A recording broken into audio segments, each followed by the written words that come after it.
You like where you're at? I am fantastic. We are back. Holy smokes. Took us a brief minute to get things realigned. But, guys, welcome back. This is a Silver Bullet podcast. Already stumbling over my words. Colton and James, I guess, bringing the new year to you guys.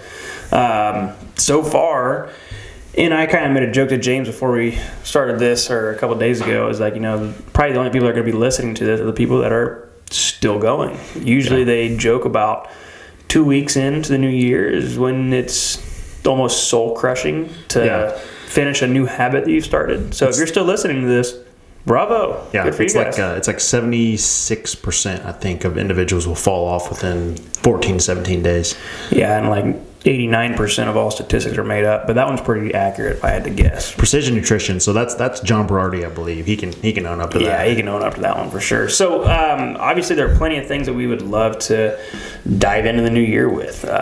All kinds of information, misinformation, and helping people at least guide through some of the BS that's out there that surrounds our space. But we feel that it'd be a little bit more beneficial to recenter your guys' focus on maybe the goal that you're currently working on, maybe the path that you're taking to get there, some things to consider, maybe some, just information from, 20 plus years of experience in this, space, at least from James and I talking. Mm-hmm. We're not new to New Year traditions. We're not new to New Year, new people, new stuff like that. Like, this is, for a lot of companies, this is what they look forward to the most.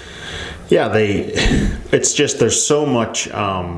This is probably my least favorite word now, and I'm sorry if it becomes repetitive with the whole motivation thing, quote unquote. But so many facilities will rely on January as like the scapegoat, like that's when business is going to pick up, and that's when individuals are just going to flood the front door. And what we found in the past, it does spur a few on in the beginning of that year, but if they're not, he doesn't like the way I sound. You're good. If they're not really like set on something, they're gonna fall off within a few weeks time. So we don't really push the whole resolution thing, new year, new you, and all of that. It's more what can we help you as far as like identifying, how can we help you understand that February, March, April, May, June, July, August, September, October, November, and December are just important as this specific month. Yeah, I think it's important to note. I'm also in that mindset that resolutions are arbitrary in nature. I think that you should always have something you're working toward. But, everybody does have to start their health journey somewhere. Right. And the most common time is going to be at the beginning of the year. So if that's you, I don't want to downplay what you are doing. You're taking on a new mountain, and we are obviously here to help you and be a support of that. I think more or less for new people, or for current, our members, we're always pushing to, what's the next goal, what's the next small term or short term goal, the new thing that you're working on. But like, at the end of the year, we did a video or a podcast where we were talking about, there's still 2.5 months left of this year. Right. Just because Halloween is here doesn't mean that everything's all written off and chalk up, waiting till January 2021. So that's a mindset for people who I believe, are in the system, who have been doing this for a while, and that's kind of our standpoint. And that's just why we're so turned off by it. Yeah. We've been doing this for a lot of years combined between the two of us, and it's overly annoying more than anything else for people to shut down with 20% of the year left and then just start up next year and assume that things are going to change. You know what I mean? It's more of a pet peeve than anything. How about that? Pet peeve. Sure. Well, yeah, our coaching staff, we really want to help individuals reach their goals, but there's only so many individuals we can help out in a set amount of time. And if you are not taking yourself serious, like we talked about, several podcasts ago, if you don't have the expectation for yourself to be successful and to achieve these things, it's going to be very difficult for us to help you out. Yeah, I consider myself a serious coach. I don't necessarily enjoy I don't enjoy cheerleading, the pep you up, super happy that you're happy type thing. Like I said, I'm I consider myself a serious coach, and in our space of fitness, working with the general public, that's not all too common. No. So I think it differentiates us a little bit, and for some people, they don't like that, and that's okay. That's fine. Whatever's going to keep you consistent is great. It's better than the alternative. Sure. But regardless, enough about that. We'll kind of get into what we're really wanting to talk about today. Essentially, I wanted to get into things to consider for you guys that, if you are starting a brand new healthy lifestyle, you decided it was going to happen at the 1st of January or the 4th, whatever Monday that was, and you need a little bit of assurance or a little guidance on maybe your path that you were taking. And ultimately, this kind of came up as a topic of interest because we work together as a coaching staff to kind of formulate our social media pattern, how we're going to schedule things, who we're going to highlight, why, how does it benefit us, how does it benefit them, and kind of the story behind it. If we can tell a story with a picture, we're doing better than, he does a great job paying attention. I do. Well, that's just...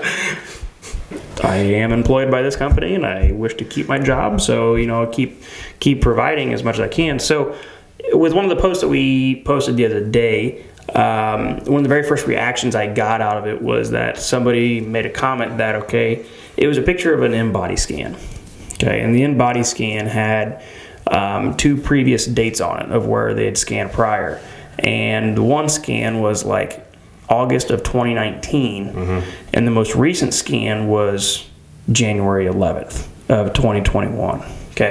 And we noted that there was incredible progress on it, and there was nothing negative that was shown by the scan. And somebody made a comment like, well, that's because it was it would be a month and a half separation between the two. Why would you be overly thrilled and making an obvious point about something that is 15 months removed from the previous scan? You'd think that something good would happen, but it brought up an excellent, in my opinion, teaching moment for people who are starting a new healthy lifestyle. And the biggest thing is to understand that you're not going to build your dream body. You're not going to perfect your health.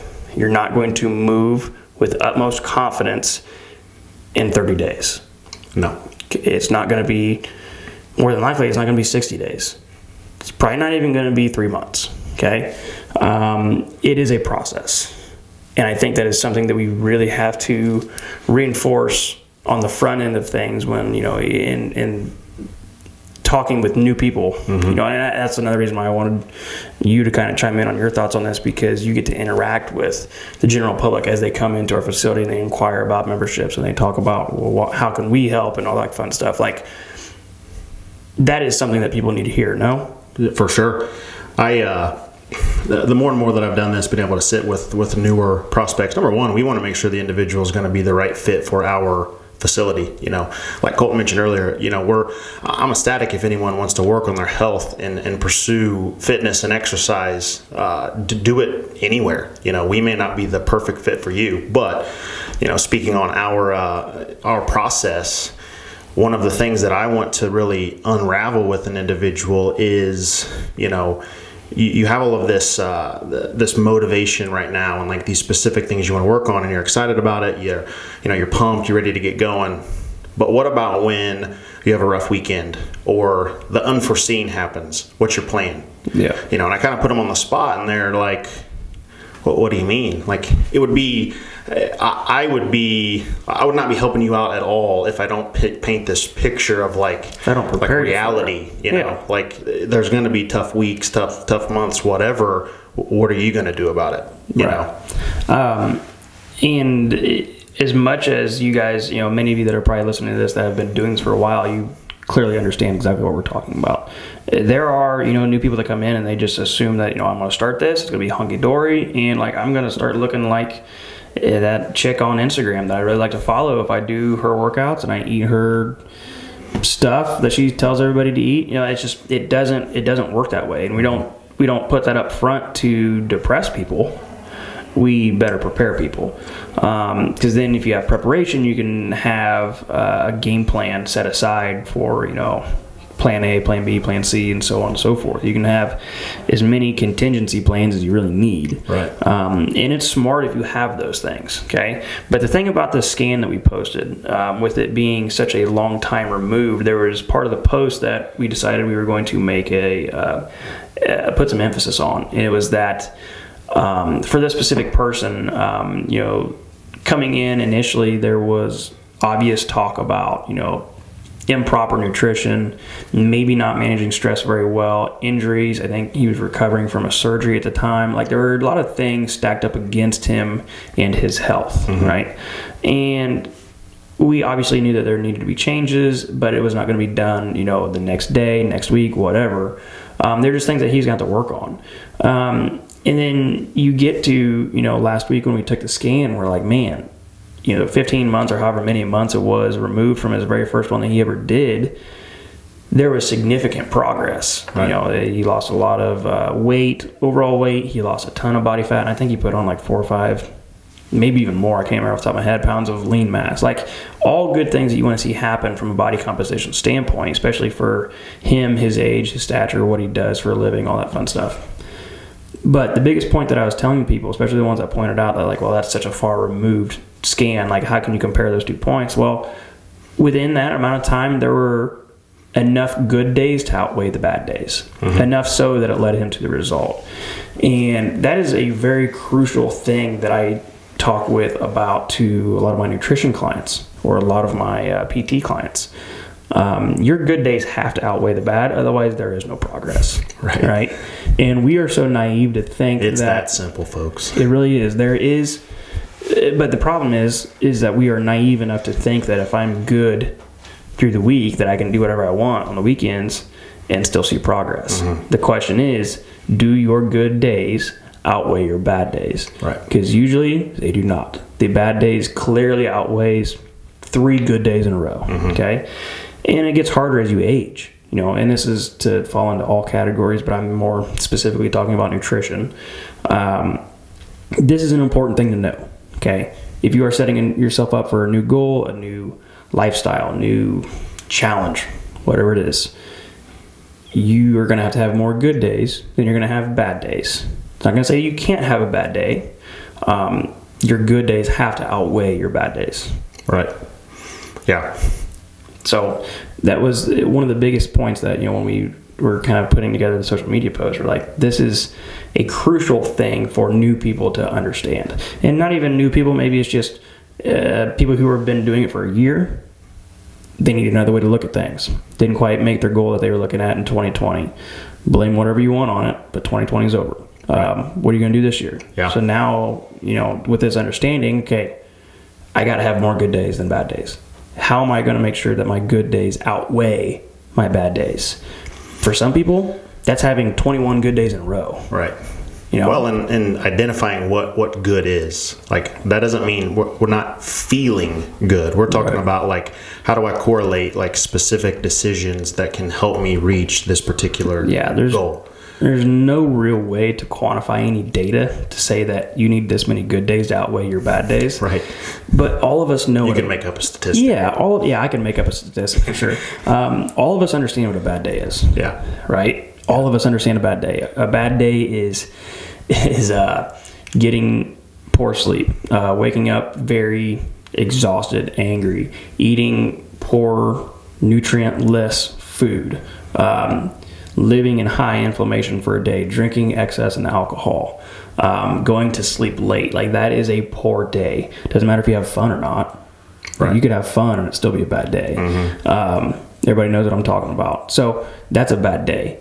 But a lot of people don't understand what a good day is. A good day doesn't have to be drenched in your own sweat from a workout because of punishment from your day before. It doesn't have to be any of that. Okay, a good day can be simply eating nourishing foods, real foods, getting adequate amount of sleep, drinking enough water, taking your vitamins, getting enough sleep at night. Okay, you might feel like garbage that day and really angry because you can't go have your chocolate cheesecake that you want, but that's a good day. You're building discipline, though. You're building discipline, for sure. And, you can get into that psychological aspect of all this, but for a lot of people, especially people up front, I kind of want to hear what you've been experiencing with new people as they come in, but, like, for a lot of people, you got to figure out what your bad days look like and figure out how to assess what a good day is and start putting systems in place. How can I replicate these good days? How can I clearly make sure that my good days outweigh my bad days? Right. So I guess up front, James has been interacting with a lot of new potential members for our facility. We're very fortunate to have walked through our door. And a lot of them have signed on to work with us in some capacity, whether that's PT or doing some semi-private training or whatever the case may be. What are some things that new people coming in right now, I guess, either struggle with as it pertains to, food, goals, health in general, anything? Kind of give me your oversight, because I'm feeling that somebody out there probably falls into the same boat. Right.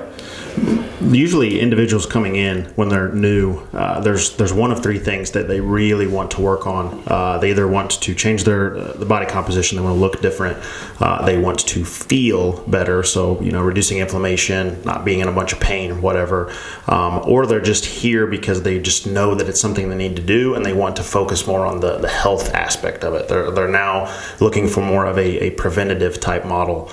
You think that's because of the things that happened in 2020? A little bit. I asked that question a lot, and while it may have been, not many gave me that immediate response. I think it's just they knew that, like, all right, if this continues to happen, or if this were to happen again, like, I need to have like something in place, right? So I guess to answer that, probably so. So maybe not out of a fearful thing, like they fear for their life or anything, but they understand there's a consequence of not being healthy. Right. Okay. Yeah. So many individuals come in because they don't want to end up like someone that they know, a family member, a friend, or whatever. We learn from others' mistakes. And what I'm doing, I'm gathering this information in an intake, and I kind of relay the information back. And usually, most all, really what they want to do is feel better, and we'll get to some of those other specific goals in time, but we just have to build confidence. Right. Everyone thinks immediately like, well, I need to work on my food, or I need to do this, and I'm like, no, like, you just need to focus on getting in here consistently. And once we've done that for 3 or 4 weeks, like, let's build upon that and work on the next thing. We try to make it as less intimidating as possible, and honestly, like, very easy for an individual to progress into the next step.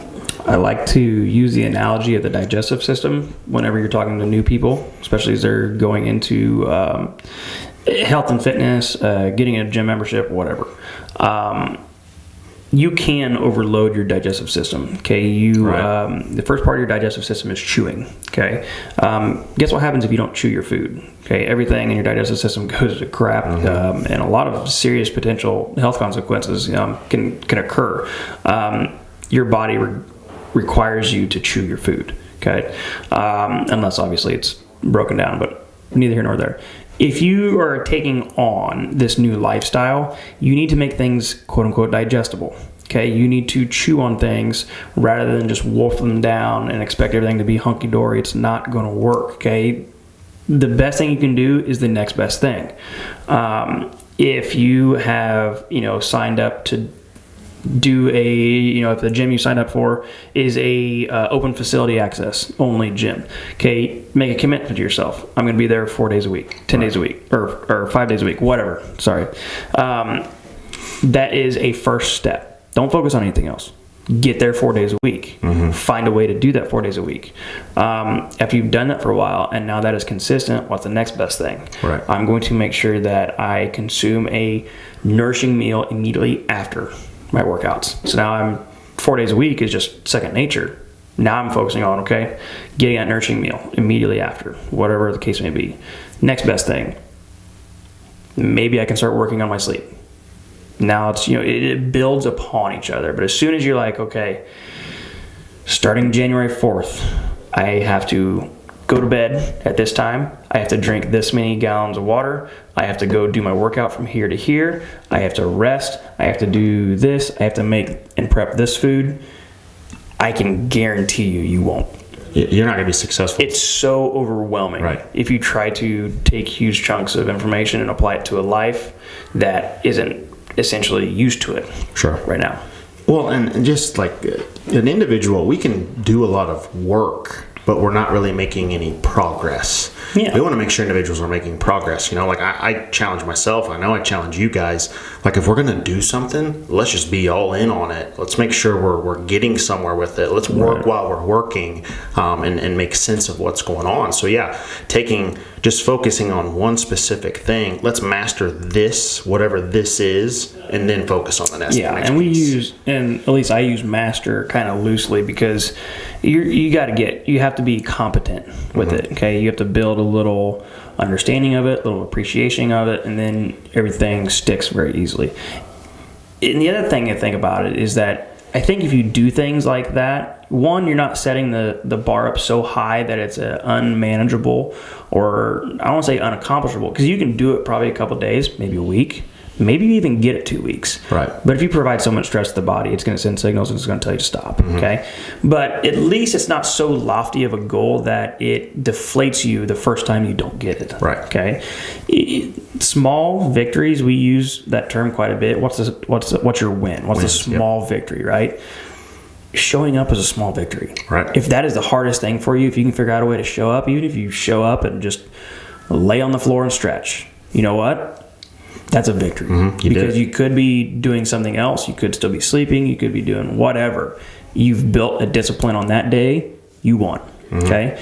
And it's easy to enjoy the process. Like you can genuinely be happy with your process when you are accumulating small victories. It's when you are stacking up defeats that you want nothing to do with this garbage. Right. Well, and like that's the thing. One of the points I try to make with newer prospects: who wants to fail all the time? Nobody wants to fail. Don't set yourself up for failure. Like let's just win at this, and then let's win at the next thing. We want to set you up for wins. That's right. But and I get it. This new age thing. You're looking at social media. Like you have to be either the top dog of the pack or you're in the back. Like there's no in between. So you're either 0 or 100, and that's it. I don't believe in that. I just don't. I believe that something little is better than nothing at all. You know what I mean? And so there's a little bit of self-reflection that needs to happen when you're like, okay, this is what I'm going to do. This is why I'm going to do it, and this is why I'm inevitably going to enjoy it. Like.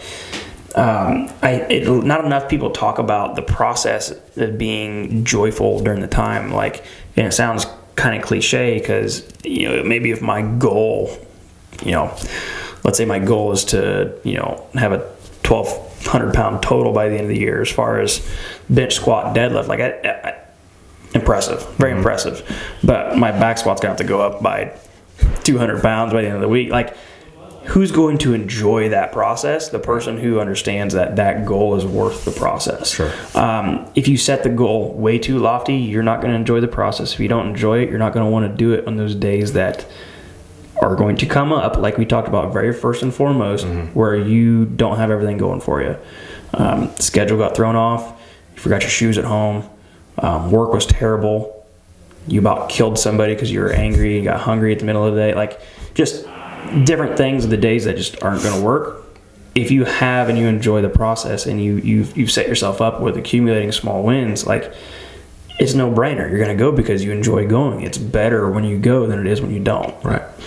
Would you agree to that? For sure. 100%. What other things are you noticing with new people? Anything obvious that it's worth at least pondering or discussing?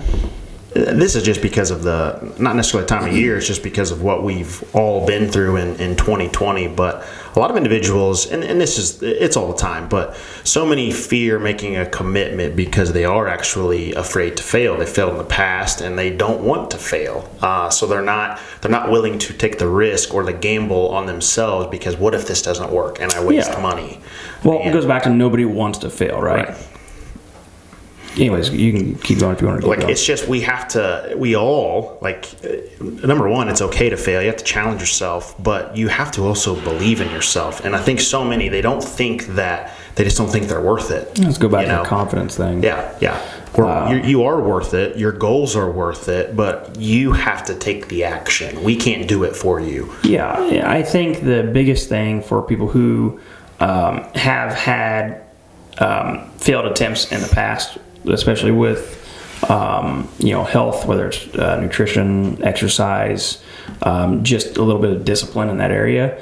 I I think usually is a result of a lack of systems in place for that person. Right. And systems vary from person to person. So let's see, how can we do an example of this? I'm going to use myself as an example for systems. And we talked about this a little bit on a podcast last year, I think. I think it was when we were talking about like setting yourself up for success. The best example I can give you with Not my having systems, bad food around. yeah, right. So a way to set yourself up for success and have a system, okay? My family operates in an excellent system in the evenings. I come home. My wife went and picked up the kids. We get home roughly around the same time most days. 5:30, we are either cooking dinner, eating by 6 o'clock as soon as dinner is over. My job, clean the table, clean the kitchen, pack lunches for kids and wife and myself. Laura's job that she heads up or she spearheads is she gets the kids, cleans them up, go bath time, routine, get Jamie's on, all that fun stuff. We have 2 children, so I consider that a pretty even trade. I'll clean the kitchen. So anyways, I make lunches for the next day, more than likely with the leftover food from that meal. We set them up. Like literally by the time I am all done, the kitchen is 100% clean. There are 4 different lunch boxes, 1 for me, 1 for my wife, 2 for my kids. And they are ready to go. This is the system that works best for us so that we are better prepared for the following day. Does that work for everybody? Probably not, Right. but it's a way that we figured out the system that is going to be most beneficial for us, right? And it sounds simple, it's like, oh, just prep your food before you go to bed. It's not just that. Like I get more out of knowing and understanding that every little itty bitty thing in my kitchen is spotless. It's clean. Yeah. It is ready to go for tomorrow. Yeah. Right? No one wants to cook in a messy kitchen. Nobody. Yeah. Right. So that's kind of one of the things that I deal with that I kind of enjoy that I think works really well as far as setting up a system. Yeah. So for most people, if you can like find a system that helps you with discipline, that helps. It's a huge help. And honestly, I think that it helps you if you really wanted to dive down this rabbit hole. I think it is a huge preventer of laziness, and I think that is one of those things that challenges your character all the time, because there are plenty of times where I'd be in the kitchen, I'm tired, I'm exhausted, it was a long day, got the food ready, like I got the bare minimum done, like I got the lunches packed, we're good, nobody's going hungry tomorrow, but there are like 4 dishes that need washed, and they could just sit there. They could sit there for tomorrow. It's like it's not gonna be that big of a deal. I just go upstairs, I'll get ready to go to bed, and we're fine. Right. Alarm's gonna go off 4 o'clock, like let's go to bed. Yeah. And like I'll literally be upstairs brushing my teeth, and I'm like, I gotta go wash it. I got to go. It bugs me. That's good.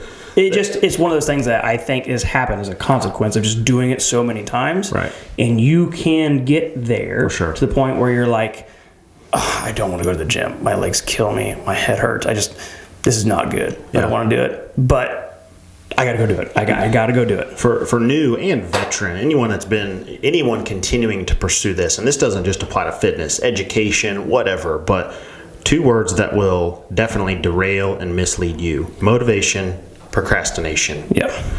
2 things that will always help you get to where it is you want to go. Maybe not in a complete direct path, but consistency and discipline. Yeah.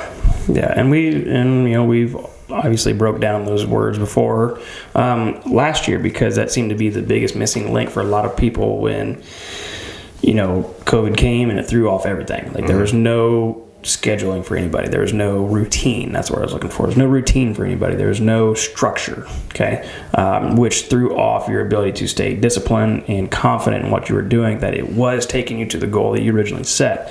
And that was just as one of those hard things you have to deal with. But we have no idea what's coming in 2021. Right. If something else similar to COVID happens, what are you going to do? Okay, it's a good time to have the conversation now. Okay, everybody talks about having a fire escape plan with your family. You don't want to wait until after the fire happened, right? It's just, cheesy analogy, but I don't know how better else to put it. So consider these things, guys, as you enter into 2021. Hopefully, we're in the second week of January, and you guys are still plugging along, okay? If you want to ride that motivation, quote unquote, word as your sole driver, it's going to run out.